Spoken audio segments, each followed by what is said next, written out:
Hey guys, what's going on? This is Brad from the Ad Army, and today we have a new video here as we're going to be focusing on Gankoomon and seeing if it's finally playable, as it's time to know that after BT20 we have it, as Gankoomon is here now with more support and is going to head to the hills, as we're going to see if Gankoomon can stand up and make its way into its own strategy and push its way into the metagame.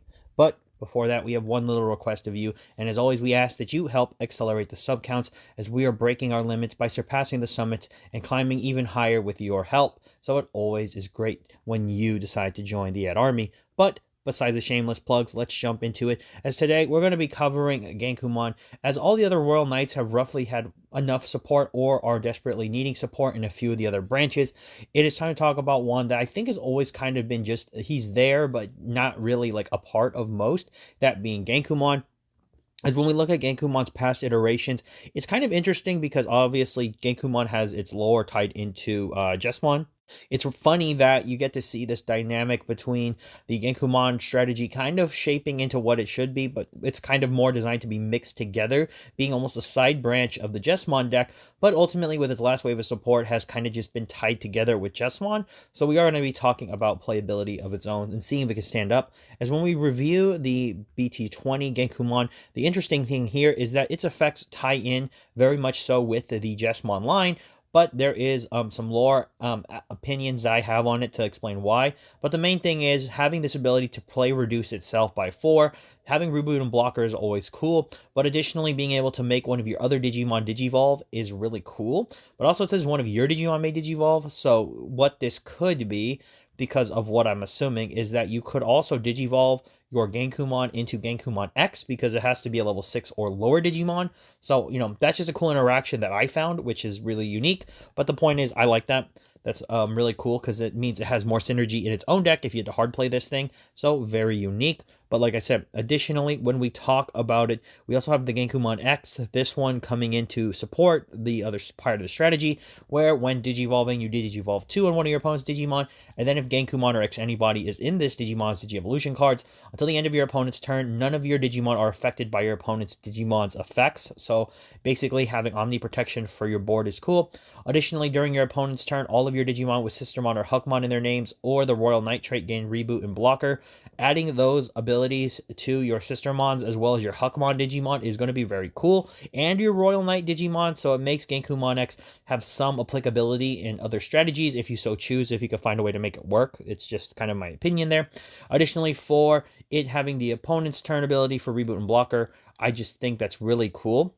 But also being able to then, for its inheritable, well, the Digimon is Jesmon GX, it's able to have all of your Digimon gain Reboot and Blocker is just a lot more interesting in that dynamic, because if you have Jesmon GX, whether this is actually a Gankoomon deck or this is something like, Jesmon with Gankoomon in it, it still gives some applicability to give all of your Digimon Reboot and Blocker, meaning that there is more protection and incentivization to play like the Sistermons, for instance, so very cool. But when we're talking about how we're supposed to synergize this in its modern day to make it playable, we have to look at some of the play enablers released from the BT20 set. First being the Bao Huckmon. This Bao Huckmon is a part of its own combo with Gankoomon, allowing you to play out the Gankoomon and then digivolve your way up by playing it out, and also reducing its play cost by 2. But combined with with Gankoomon's effect, it will reduce it by 4, making it 6. So playing a Mega for 6, and then it will allow you to digivolve the Bao Huck into hopefully the Savior Huckmon, and then the Savior Huckmon in theory can digivolve itself into something like the Jesmon from BT20, but also it can digivolve in theory to another Jesmon. But the thing is, with this line, you could actually stop there, because by having a level 6 with a level 5 next to it is actually still rather good in any case scenario. So I did want to point that out, that you don't actually have to play Jesmon in the Gankoomon deck necessarily, but you might want to, at least a copy or two, because this combo is very strong. And then the BT20 Jesmon, I have to talk about it just a little bit here, because I think it's really weird to not talk about the Gankoomon list without it, because both of these now tie in together for their decks. This is morely because of the fact that the design is so that you can ramp up with the BT20 Savior Hawkmon into Jesmon. So it'll be next to the Gankoomon, and then the Gankoomon is next to the Jesmon. The Jesmon plays a token, and then by vice versa, by suspending the token for Alliance, the Jesmon does damage. So you also have GX set up alongside having Gankoomon on the field, and it becomes a reboot blocker alongside this token. So you have two reboot blockers, and you have Jesmon online. So I did want to mention it because that combo is very strong for any Gankoomon variants. But going back to it, what makes Gankoomon a bit more playable, like I said, is the support. And I did want to mention that I think the reason for this is that one thing that was always speculated, because this is lore related as well, is that Gankoomon originally has, obviously it came from another Digimon, but it was never been exactly confirmed what Jesmon and Gankoomon's relationship was. However, I think the actual way to explain this is that when you see Gankoomon in its level like 6 form, for instance, like when it's in its normal form, it has this big old glowing dragon thing that most people see, and it kind of looks very similar to like a Bao Hawkmon, like a Savior Hawkmon. It kind of has like a design of it without armor. So there was always two specific Digimon. People thought it would be like, Skullmeramon, or the other one being, well, my opinion is that it was once a Savior Hawkmon itself, like it was a Hawkmon-like Digimon. So in my opinion, if they ever do more stuff about this, this would make more sense, is that the reason that Gankumon's so tied into Jesmon is that Gankoomon was once like a Hawkmon itself, and then you have all that lore established.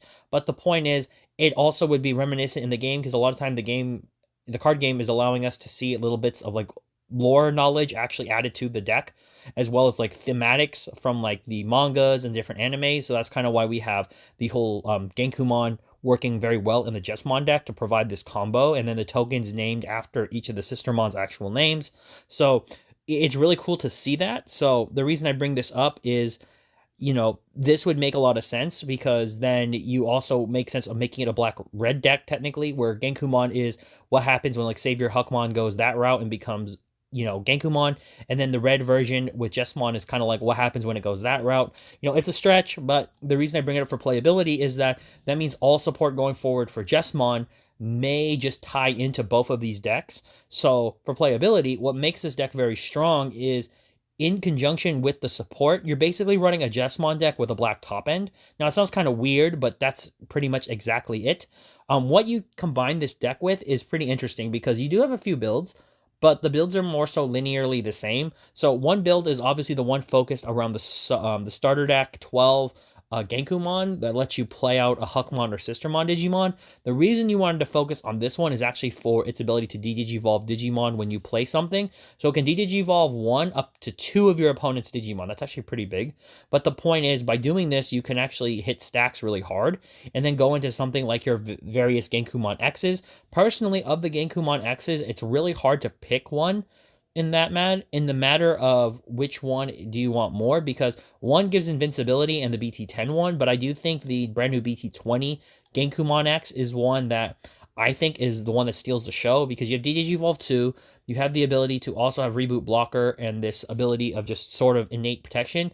But if you blast Digivolve this, because I do think you will be playing copies of level 7s in this deck, whether they are Jesmon GX or not, I do think that you want to run them because they kind of give some inherent synergy to the deck. But the key thing is, you don't have any dual color Gankoomon, which kind of sucks, except for the one from BT13. I bring that up because one added advantage would be to run stuff like Blitz Omni in this deck, or stuff like Omnimon X Antibody, for instance, which I've talked about a lot on this channel for, the last week for the Royal Knight Takeover, is that I really wish this card would slot into the deck a little bit better, but it's okay. It kind of happens. But the point is, with this deck, the amount of like protection you get is cool. What this deck lacks is offense, but the reason that it ties into, like I said, ties really well into the Jesmon support is that is where your offense is coming from. So for instance, say you wanted to Digivolve on top of something like the BT6 Savior Hawkmon, which we see a lot of, you could then Digivolve your Gankoomon from BT20 on top of it, and at least be able to give it a little bit more like power, because it can unsuspend and do more checks. Additionally, Gankoomon X is something that, like I said, really slots into the deck well as a defensive option. So by going on top of it with the Jesmon line and Sistermons, you can kind of line up more blockers to protect your already big blocker in the form of Gankoomon. and also simultaneously giving them reboot is just really strong. You also have other sister mons you can use for searching, like the ST12 sister mon lineup. Those cards can allow you to filter quick and kind of set up a bit more, so you can choose to have reboot as well, so you don't innately have to just have Gankoomon X on the field all the time. Like I said, it really depends on how you want to like play the deck, but I do think that I can finally give the stamp of approval that this deck is playable. It is definitely playable. I will say that it has a slightly lower ceiling than obviously its Jesmon counterpart, but that's just because if you're not playing the Jesmon cards in tandem with the Gankoomon from BT20, you are losing a bit more of that aggression because you have to kind of rely on the fact that your sister mons are probably going to be your targets for alliance. So in Jesmon, this isn't that bad of an issue because you don't mind that because Jesmon can get pretty big on its own. Stuff like the ST12, Jesmon's a great example. But in this case, you trade those big old buffs and ability to be more aggressive with defensive tools like invincibility, technically in terms of being unaffected, and that ability to just simply be more proactive so that you don't, if you lose Sister Mon Blanc sometimes, you may not have access to blocker. However, because of this deck, you have access to blocker innately most of the time. So you don't have to worry about protection. You can just worry about being aggressive. So I did want to mention that as I close out the video here. If I gave lists, like I was thinking about playing deck lists for this, strategy for Gankoomon being playable. The only thing is, honestly, for my list I was going to put up, they're pretty much just replacements of the Jesmon list, just taking the Jesmons out and then actually leaving Gankoomon in there. And kind of switching out like Jesmon X, and you put in like Gankoomon and then Gankoomon X, because roughly you are playing about the same strategy. Additionally, you might have to keep in mind they are black Digimon, so they're not red, so like red memory boost, stuff like that don't work. You can use Garnet memory boost in this deck, I think, which is really good. So it is your kind of your way of saying, hey, I can bridge the gap between black and red and search them. Like I said, Gankoomon from BT13 is your only black-red specific Gankoomon, so you do have to keep that in mind. But additionally as well, the last thing I want to say is you do still play GX because Jesmon GX or GX Ace is a mandatory because it just makes the deck better. And also you can blast Digivolve. And one thing I want to remind everybody, you can blast Digivolve singularly on top of GX Ace. So I don't want people to forget that because some people might think, oh, well, I don't have the ability to, Digivolve this thing. However, you can blast Digivolve singularly on top of either a Jesmon or a Gankoomon. You don't need to blast DNA. So Gankoomon by itself on the field can blast DNA blast Digivolve into Gankoomon X, Jesmon GX, and then Jesmon GX can load one of your pieces underneath it. So very good, and it just gives you more aggression, and it is basically the way that I think you play Gankoomon. You just play as like a slightly less aggressive Jesmon, and that's pretty much what you want to do. But that's all I've got for you guys today. I do hope the Royal Knight Takeover has given you some insight, as I did want to focus on pretty much the newer stuff that's about the Royal Knight Digimon. I would have focused on making a Royal Knight video, like specifically, but I will be saving that for another time as we get closer to like BT21 and stuff like that. So expect something for Royal Knight, like actual Royal Knights as a whole then. But as always, guys, this has been Brad from the Ad Army signing off, and for all of you out there, to sign on.